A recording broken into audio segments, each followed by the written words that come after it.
The wind came first, sharp and hard like a slap from God himself. Then came the rain, sheets of it, pelting the dry, cracked earth as if trying to wash away years of dust and sorrow in a single night. Thunder rolled low and slow across the sky, like some old beast rousing from sleep. The ranch stood alone beneath it all, a few sagging outbuildings and a single wooden house, weathered gray by time and wind.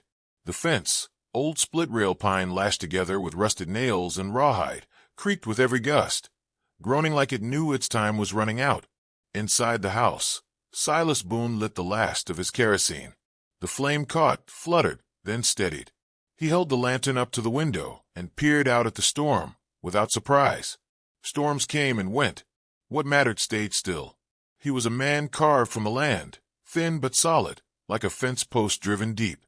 His face was a road map of years and sun, leathered and scarred, but not cruel. His hair, once black as a raven's wing, was mostly white now, though a few stubborn streaks refused to give in. He wore the same coat every day, patched and sun-faded, and boots older than most men in town. Folks around Perdition's Edge didn't say much to him anymore. Those who remembered called him the widower on Dustbone Ridge. The younger ones whispered tales, how he used to ride for the Rangers, how he could shoot a rattler in the dark by sound alone, how he once buried 5 men with just 1 bullet apiece. But the only truth left to Silas Boone lived quiet, fed the horses, mended the roof when he had to, and never let another soul cross his gate. So when the lightning flared, bright as daylight, and he caught the shape at his fence, he thought, at first, it was a ghost. She stood there like something the storm had spit out, barefoot in the mud, drenched head to toe, trembling like a foal in winter.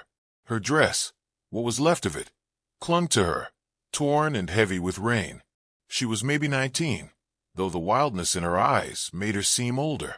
Her cheeks were streaked with mud and something darker. One arm cradled her ribs as though something inside had cracked. Her other hand clutched a plank of the fence as if she'd fall into the earth without it. He stared for a long moment, hand hovering near the old revolver on his belt. But she didn't move, didn't run, just stood there crying. No sound, just tears washed away by the rain. Then she locked eyes with him, and something inside him stirred, something he'd buried so deep. He'd almost forgotten it had a name. He opened the door and stepped into the storm. Up close, she looked worse. Her lip was split. There were bruises high on her arms and around her collarbone. Her left ankle looked twisted, but her eyes, gray, sharp, unblinking, watched him like a cornered animal deciding whether to bite or bolt. "You hurt?" he asked.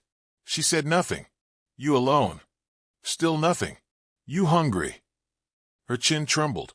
He reached out slowly, like gentling a spooked horse, and laid a blanket over her shoulders. She flinched at his touch, but didn't pull away. He led her toward the house. She limped hard, every step painful, but she didn't complain. He got the door open, helped her inside. She paused in the threshold, dripping and hesitant, then crossed it like she expected lightning to strike her down for it. Inside was warmth. A fire already smoldered in the stone hearth. The girl collapsed near it, curling up like she meant to disappear into the floor. Silas moved quietly, setting water to boil, fetching a clean shirt and pair of wool socks from a cedar chest in the corner. He laid them near her, without a word. He poured a tin mug of coffee and handed it to her. Her hand shook, but she drank like it was the last warmth she'd ever tasted. Only after the color returned slightly to her cheeks did he speak again. "Got a name?" She shook her head. "Where you from?" "Nothing." Silas sighed and sat across from her, the old rocker creaking beneath his weight. "Folk don't get out this far by accident," he said, "especially not half dead in a storm."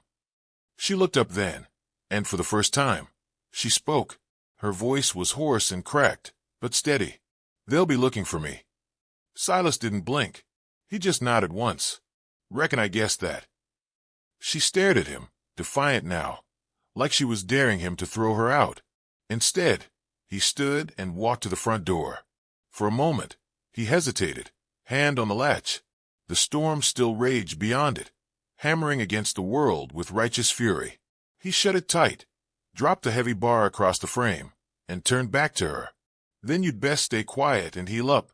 You'll be safe here." It was the first time he'd said those words in 14 years. Later, long after the girl had fallen asleep curled near the fire, Silas sat alone in the kitchen. The lamp cast long shadows over the table. He reached beneath the floorboard and pulled out an old cigar box. Inside was a rusted badge and a photo faded nearly to ghost. He looked at it, then at the girl by the hearth, her chest rising and falling slow now, peaceful. His eyes dropped to the pistol half hidden beneath her blanket. A small thing, warm but deadly. She hadn't let it go, even in sleep. Smart girl. Silas lit a match with one hand and blew it out, just as fast. Outside, the storm moved on, but something in the house had only just begun. The rain didn't last long after that night, but the memory of it lingered in the ground and in their bones. The girl stayed. She never said thank you. Silas never asked her to. They fell into a rhythm, not out of kindness, but out of something older, necessity, perhaps. Silence and work had always been Silas Boone's truest company. Now it was the silence of two. He gave her the room upstairs, his late wife's room. He didn't say so. Didn't need to. The lace curtains were still up, a Bible sat on the windowsill, and a half-stitched quilt waited folded across the trunk at the foot of the bed. The girl touched nothing but the quilt, and only to wrap herself in it on cold mornings.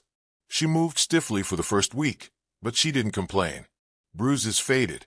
Her limp eased. She helped where she could, cleaned tack, swept floors, chopped wood with more grit than grace. Silas showed her how to measure oats for the horses, and when to shake flakes of hay to keep them from getting moldy. She fed the dogs, who took to her instantly, and sat by the fire in the evenings, stirring beans or warming cornbread. She still hadn't told him her name. Each night, when chores were done and the air outside turned cold enough to silence even the coyotes, Silas would sit in the rocking chair near the hearth.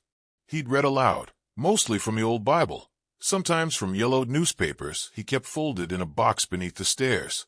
When the mood struck, he'd pull out a dime novel or two.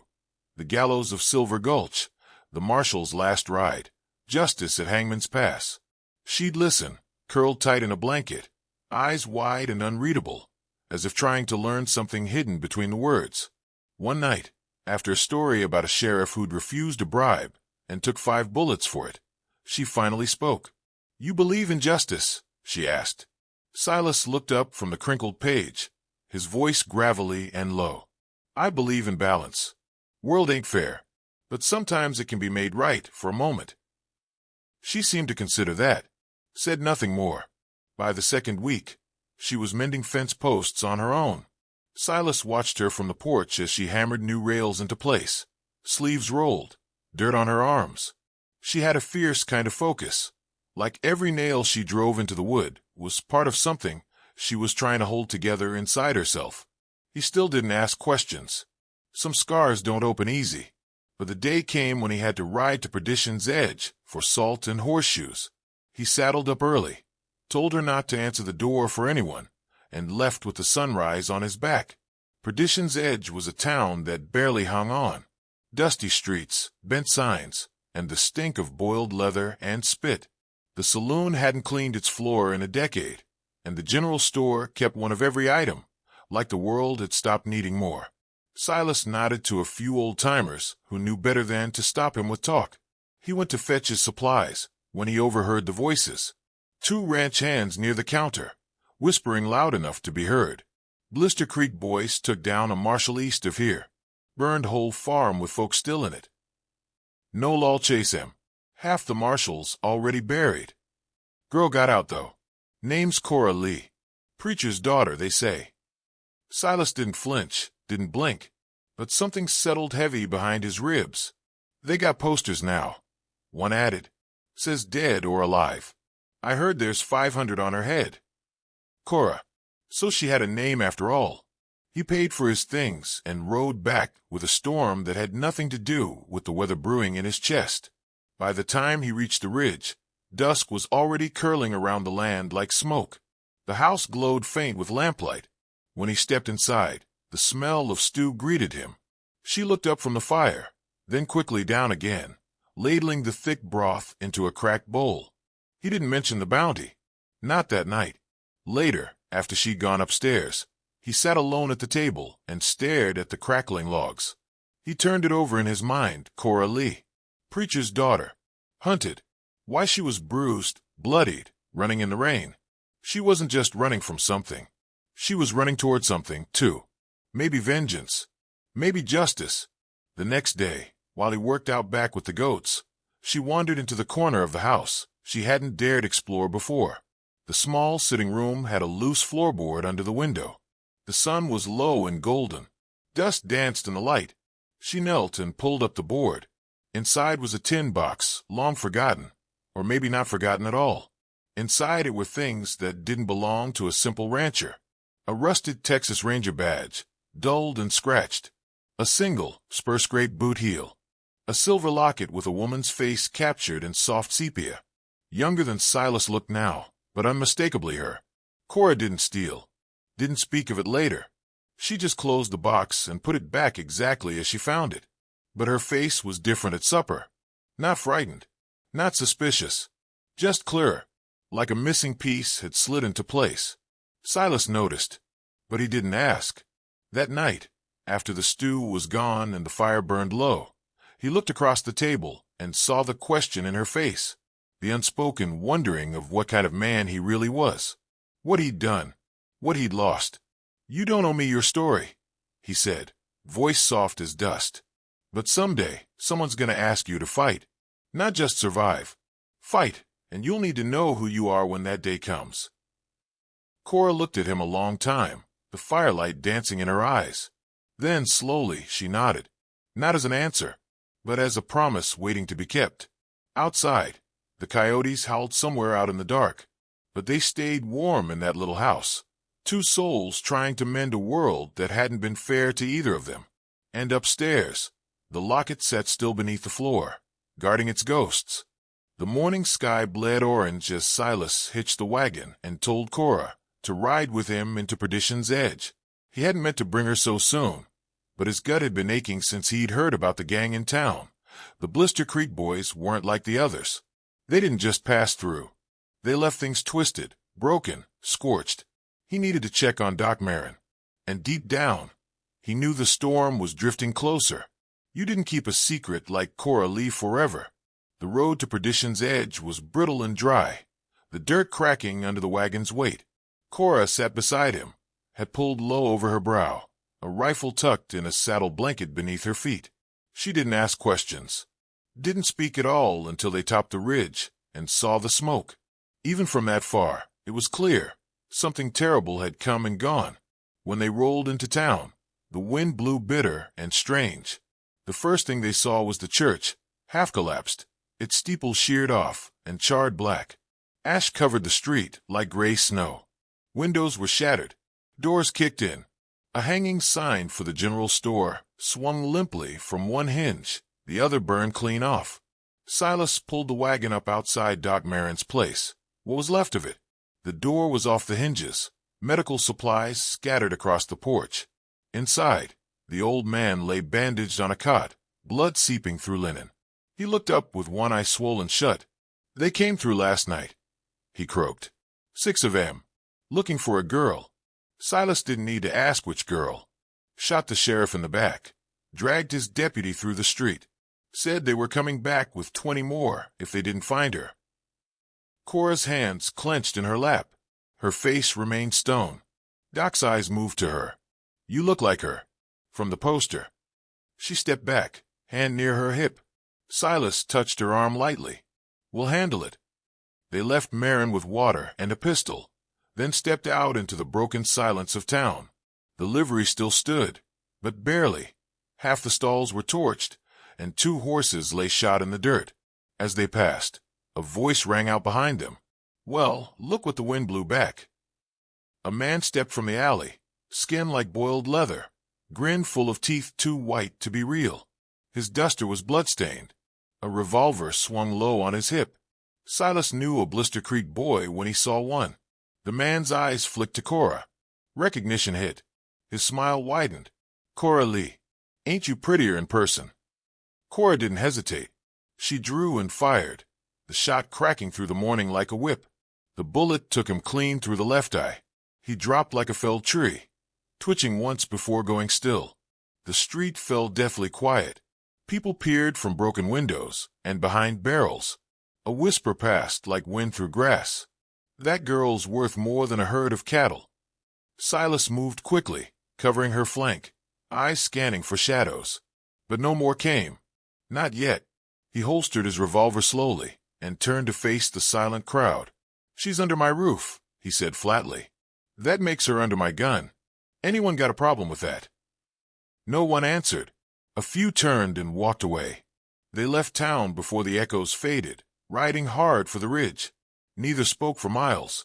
That night, they sat by the fire in silence until the crickets took over the night. Then Cora spoke, low and steady. "My pa was a preacher," she said. "Town of Dry Fork. He never hurt nobody. Fed folks, prayed for him. Then the Blister Creek boys rode in. Wanted him to bless their guns before they went after a payroll train. Said if he didn't, it'd mean he was against the Lord's will." Her voice caught, but only for a second. He told them no. They dragged him out by the cross and hung him from it, right in front of me. Silas didn't speak, just watched her. They took me with them. Said I was property now. I waited. I learned. One night, I found a pistol under a saddlebag and ran. Shot one of them before I cleared the hill. Been running since. She looked down at her hands. I thought maybe I could find anyone, who remembered what it meant to be good. Silas poured 2 fingers of whiskey and handed her the glass. "World's got good men," he said, "but most of them are in the ground." Cora sipped. "You one of them?" He didn't answer right away. Then he reached under the hearthstone and pulled out the tin box she'd already found. Opened it slow. Laid its contents on the table between them. The badge. The spur. The locket. "I was a captain," he said. "Texas Rangers. Folks used to call me the ghost of Sabine Ridge. Didn't wear the name proudly, but it kept folks in line." Cora leaned forward, eyes on the badge. "Why'd you stop?" He traced the edge of the locket with one finger. "Wife was taken by a gang. Not the Blister Creek boys, some other bastards. We were days too late. Found her outside a burning chapel. After that, I buried the badge. Thought I buried the man too." Silas picked up his old Colt, checked the cylinder, then slid it back in the holster. "You said you want justice," he said. "Then you need to shoot straight. Hit what matters." He walked outside into the dark, gesturing for her to follow. Out near the fence, under the stars, he set up 3 empty bottles on the rail. "Shoot," he said. Cora hesitated, then lifted her revolver. Her first shot clipped the top of one bottle. The second missed. The third shattered glass into the night. Again. By the 4th round, she'd hit them all. Her hands were shaking, but her eyes were steady. Silas nodded once. "This ain't vengeance," he said. "This is judgment." She didn't smile. Didn't cry. She just loaded her revolver again. The wind changed on the 5th morning. Not with the smell of rain, but blood. Silas and Cora had been working day and night since the incident in Perdition's Edge. The air was tighter now, heavier. Every sound stretched longer than it should have. Even the dog stayed quiet, ears pinned and eyes always watching the horizon. They turned the ranch into a battlefield, one nail and shovel at a time. The barn doors were reinforced with crossbeams thick as wagon axles. Window slats got narrow rifle gaps. Silas hollowed out fence posts and filled them with bullets wrapped in oilskin. Cora set bear traps just off the trail, buried caltrops in the dirt where hooves would land hard and sudden. She changed, too. Her hair, once long and tangled, was cut to her shoulders, tied back with a strip of leather. She wore Silas's second pistol low on her left hip and a sawed-off shotgun slung across her back. There was a stillness to her now, but not the broken kind. It was the silence of someone waiting to act. Silas had dug his old ranger coat out of the trunk. The oilskin slicker still fit, though it hung looser than it once did. He cleaned his long rifle, sharpened his boot knife, and wore the badge again, not on his chest, but inside his pocket, near his heart. They worked without words most days, but the meaning passed between them clear enough. Neither expected to survive what was coming. That's what made it honest. The night before the storm, Silas found her in the barn, checking the choke on the shotgun one last time. He walked in slow, something small and silver clutched in his hand. "You've earned this," he said. He opened his palm. It was the locket. She didn't reach for it. "I can't take that," she said softly. "It's hers." Silas shook his head. "She'd have given it to you herself." He stepped forward, placed it around her neck. Her hands trembled as she fastened the clasp. "If I fall," he said, voice low, "bury me beside her, on the South Hill, under the cottonwood." Cora looked at him, and for a long second, she didn't look like a girl at all, just someone who had seen too much and lived anyway. "If you fall," she said, "I'll bring you back." He gave a single nod. That was enough. The sky turned red just after sundown, not the gentle red of a dying day. This one glowed like fire smoldering behind the clouds. When the dust lifted on the ridge trail, they came. 20 men on horseback, black hats, red bandanas, rifles glinting in the firelight they carried with them. Torches flared high as they rode in staggered formation, hooves thundering like drums. The Blister Creek boys, in all their wretched pride. Cora stood in the loft of the barn, eyes narrowed, fingers steady. Silas crouched behind a hay wagon-turned barricade, long rifle resting in the crook of his arm. The lead rider was tall, draped in a blood-dark coat, a bone-handled revolver on each hip. Doyle Mercer. Silas recognized the bastard even after all the years. The man who'd laughed as his wife burned. Mercer raised a hand, and the riders halted. "Boone," he called into the dark. "I heard the wind say you were dead." Silas didn't answer. He pulled the trigger. The first rider on the left went down, neck snapping back as the bullet struck true. Then the trap sang. Hidden bared jaws snapped shut on legs and hooves. Screams rose. One horse reared and collapsed into a row of spikeweed. Chaos cracked wide open. Cora's shotgun boomed once, twice. 2 more men dropped in the alley between the shed and the water trough.